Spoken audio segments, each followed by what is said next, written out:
নমস্কার বন্ধুরা, সুপ্রিয়া রান্নাঘরে আবারও একটা নতুন পর্বে তোমাদের সকলকে স্বাগত। আজকে জল দিয়ে মাছ ভেজে মাছের একটা দুর্দান্ত রেসিপি আমি তোমাদের সাথে শেয়ার করব। আজকে আমি রেসিপিটা রুই মাছ দিয়ে বানাচ্ছি, তবে তোমরা যে কোনো মাছ দিয়ে এইভাবে জলের মধ্যে মাছ ভেজে রেসিপিটা বানিয়ে নিতে পারো। আর গরম ভাতের সাথে এরকম রেসিপি থাকলে তো কোনো কথাই হবে না, খাওয়াটা জাস্ট একেবারে জমে যাবে। তাহলে চলো বন্ধুরা, দেখে নেওয়া যাক আজকের রেসিপি কিভাবে বানানো হয়। রেসিপিটা বানানোর জন্য এখানে 4 পিস রুই মাছ নিয়েছি। এখানে আমি রেসিপিটা রুই মাছ দিয়ে বানাচ্ছি, তবে তোমরা যে কোনো মাছ দিয়ে রেসিপিটা এইভাবে বানিয়ে নিতে পারো। মাছগুলো জল দিয়ে ভালোভাবে ধুয়ে পরিষ্কার করে নিয়েছি। এরপরে গ্যাসের ওভেনে একটা কড়াই বসিয়ে গ্যাসটা অন করে কড়াইয়ের মধ্যে দিয়ে দিচ্ছি পরিমাণ মতো জল। এরপরে জলের মধ্যে দিয়ে দেব পাতিলেবু। এখানে অর্ধেকটা পাতিলেবু কেটে আমি রসটা বের করে নিয়েছি, রসটা পরে কাজে লাগাবো। এই পাতিলেবুটা জলের মধ্যে দিয়ে দিলাম। এই পাতিলেবু দিলে কি হবে, মাছের মধ্যে যে আষ্টে গন্ধটা থাকে সেটা একদমই চলে যাবে। জলটা হালকা ফুটতে শুরু করলে জলের মধ্যে একে একে মাছগুলো দিয়ে দিলাম। এরপরে মাছগুলো জলের মধ্যে একটু ফুটিয়ে রান্না করে নেব। মাছগুলো 2 মিনিট মতো ফুটে যাওয়ার পরে অপর পিঠটা উল্টে দিচ্ছি। সমস্ত মাছগুলো উল্টে দিলাম, আর এইভাবে উল্টে দিয়ে আবারও 2 মিনিট মতো ফুটিয়ে নেব। আবারও 2 মিনিট মতো ফুটে যাওয়ার পরে গ্যাসের ফ্লেম বন্ধ করে দিলাম। বন্ধ করে দিয়ে জল থেকে সমস্ত মাছগুলোকে একে একে তুলে নেব। সমস্ত মাছগুলোকে তুলে নিলাম। এরপরে আবারও গ্যাসের ওভেনে একটা কড়াই বসিয়ে গ্যাসটা অন করে কড়াইয়ের মধ্যে দিয়ে দিচ্ছি পরিমাণ মতো সর্ষের তেল। তেলটা যখন গরম হয়ে গেছে তখন তেলের মধ্যে ফোড়নের জন্য দিয়ে দিচ্ছি হাফ চা চামচ 5 ফোড়ন, আর দিয়ে দেবো এখানে একটা কাঁচা লঙ্কাকে ফাটিয়ে। এবার ফোড়নগুলো ভালোভাবে ভেজে নিচ্ছি। ফোড়নগুলো ভালোভাবে ভেজে নেওয়ার পর ফোড়ন থেকে যখন একটা সুন্দর গন্ধ বেরোতে শুরু করে দিয়েছে, তখন তেলের মধ্যে দিয়ে দিচ্ছি 2টো বড় সাইজের পেঁয়াজ কুচি। এখানে পেঁয়াজগুলোকে আমি এইভাবে ডুমো ডুমো করে ছোট ছোট করে কুচি করে রেখেছিলাম, পেঁয়াজ কুচিগুলো দিয়ে দিলাম। এবার মিডিয়াম ফ্লেমে পেঁয়াজ কুচিগুলোকে বেশ কিছুক্ষণ নেড়েচেড়ে ভেজে নেব। পেঁয়াজগুলো ভাজা হতে থাক, সেই ফাঁকে একটা মশলা রেডি করে নেব। তার জন্য একটা মিক্সিং জারের মধ্যে দিয়ে দিলাম 1 চা চামচ গোটা জিরে, হাফ চা চামচ গোটা মৌরি দিয়ে দিচ্ছি, আর দিয়ে দিচ্ছি হাফ চা চামচ গোটা ধনে। প্রথমে মিক্সিং জারের ঢাকনা বন্ধ করে শুকনো অবস্থায় এগুলো গুঁড়ো করে নেব। শুকনো অবস্থায় এগুলো গুঁড়ো করে নিলাম। এরপরে এর মধ্যে দিয়ে দিচ্ছি 5 টুকরো আদা, দিয়ে দেবো 2টো কাঁচা লঙ্কা। কাঁচা লঙ্কার ঝালটা তোমরা যেরকম ঝাল খাবে সেরকম অনুযায়ী কম বেশি করে নিতে পারো। কিছুটা ধনেপাতার ডাঁটি দিয়ে দিলাম এই মশলার মধ্যে। এরপরে দিয়ে দেবো একটা মিডিয়াম সাইজের পেঁয়াজ কুচি। সামান্য একটু জল দিয়ে দিচ্ছি।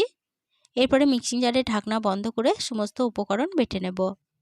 সমস্ত উপকরণ বেটে নেওয়া হয়ে গেছে। বেটে নেওয়া মিশ্রণ একটা সাইডে সরিয়ে রেখে দিলাম। এদিকে পেঁয়াজগুলোকে একটু নেড়েচেড়ে দেখো বেশ লালচে করে ভেজে নিয়েছি। এর বেশি আর পেঁয়াজগুলোকে ভাজবো না।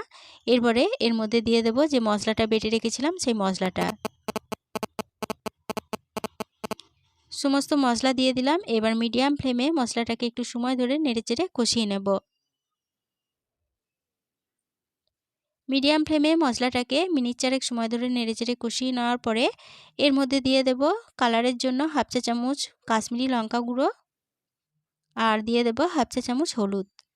এবার আবারও মিডিয়াম ফ্লেমে মশলাটাকে একটু নেড়েচেড়ে কষিয়ে নেব। বন্ধুরা, আমরা তেলে মাছ ভেজে তো মাছের অনেক রকম রেসিপি বানিয়ে খাই, কিন্তু আমার মতো করে এইভাবে জলে মাছ ভেজে একবার রান্না করে খেয়ে দেখবে, খেতে দারুণ টেস্টি হয়। সমস্ত মশলা আবারও মিনিট 3 সময় ধরে নেড়েচেড়ে কষিয়ে নিলাম। মশলাটা বেশ ভালোভাবে কষানো হয়ে গেছে। এরপরে মশলার মধ্যে দিয়ে দিলাম পরিমাণ মতো জল, তারপরে দিয়ে দিচ্ছি স্বাদ অনুযায়ী লবণ, আর স্বাদের ব্যালেন্সের জন্য সামান্য একটু চিনি দিয়ে দিলাম। এরপরে দিয়ে দেব একটা মিডিয়াম সাইজের টমেটো কুচি। টমেটোটাকে লম্বা করে কুচি করে রেখেছিলাম, টমেটো কুচি দিয়ে দিলাম। এবার জলের সাথে সমস্ত উপকরণ ভালোভাবে নেড়েচেড়ে মিশিয়ে নিলাম, আর ঝোলটা একটু ফুটে রান্না হয়ে যাওয়া পর্যন্ত অপেক্ষা করব। ঝোলটাকে আমি 2 মিনিট মতো ফুটিয়ে রান্না করে নিলাম। এরপরে একে একে ঝোলের মধ্যে সমস্ত মাছগুলো দিয়ে দিচ্ছি। সমস্ত মাছগুলো ঝোলের মধ্যে দিয়ে দিলাম। এরপরে ঝোলের সাথে মাছগুলোকে একটু ভালোভাবে নেড়েচেড়ে মিশিয়ে নিলাম। এবার একটা ঢাকা দিয়ে দেব। ঢাকা দিয়ে মিডিয়াম ফ্লেমে এই মাছটাকে বেশ কিছুক্ষণ ফুটিয়ে রান্না করে নেব। ঢাকা দিয়ে মিডিয়াম ফ্লেমে মাছটাকে 2 মিনিট মতো রান্না করে নিলাম। 2 মিনিট পর ফিরে এসে ঢাকা খুলে নিয়ে মাছের অপর পিঠটা উল্টে দিচ্ছি। মাছের অপর পিঠগুলো উল্টে দিলাম। উল্টে দেওয়ার পরে আবারও ঢাকা দিয়ে আবারও 2 মিনিট মতো ফুটিয়ে রান্না করে নেব। মাছগুলোকে আবারও 2 মিনিট মতো ঝোলের সাথে ফুটিয়ে রান্না করে নিলাম। এরপরে এই ঝোলের মধ্যে দিয়ে দিচ্ছি কিছুটা ধনেপাতা কুচি। এরপরে দিয়ে দেবো একটা কাঁচা লঙ্কাকে ফাটিয়ে, আর যে পাতিলেবুর রসটা আমি বের করে রেখেছিলাম সেই পাতিলেবুর রসটা দিয়ে দিচ্ছি। এবার মাছের ঝোলের সাথে সমস্ত উপকরণ হালকা হাতে নেড়েচেড়ে মিশিয়ে নেব। মেশানোর সময় কিন্তু গ্যাসের ফ্লেমটা লোতে রেখেছি। লোতে রেখে সমস্ত উপকরণ খুব হালকা হাতে নেড়েচেড়ে মিশিয়ে নিচ্ছি। হালকা হাতে নেড়েচেড়ে মিশিয়ে নিতে হবে, নাহলে কিন্তু মাছগুলো ভেঙে যেতে পারে। সমস্ত উপকরণ ভালোভাবে নেড়ে মিশিয়ে নিয়ে গ্যাসের ফ্লেম বন্ধ করে দিলাম। বন্ধ করে দিয়ে ঢাকা দিয়ে আরও 5 মিনিটের জন্য স্ট্যান্ডিং টাইমে মাছটা রেখে দিয়েছিলাম। 5 মিনিট পর ফিরে এসে ঢাকা খুলে নিলাম। মাছের ঝোল পরিবেশনের জন্য একদম রেডি হয়ে গেছে। আজকের রেসিপিটা প্রথম থেকে শেষ অবধি দেখার জন্য তোমাদেরকে অসংখ্য ধন্যবাদ। রেসিপিটা ভালো লেগে থাকলে প্লিজ লাইক, কমেন্ট ও সকলের সাথে শেয়ার করে দিতে ভুলো না। নতুন বন্ধু হয়ে থাকলে চ্যানেলটা সাবস্ক্রাইব করে পাশে থেকো। আজকের রেসিপি এই পর্যন্তই ছিল। ফিরে আসবো আবার নতুন কোনো রেসিপি নিয়ে।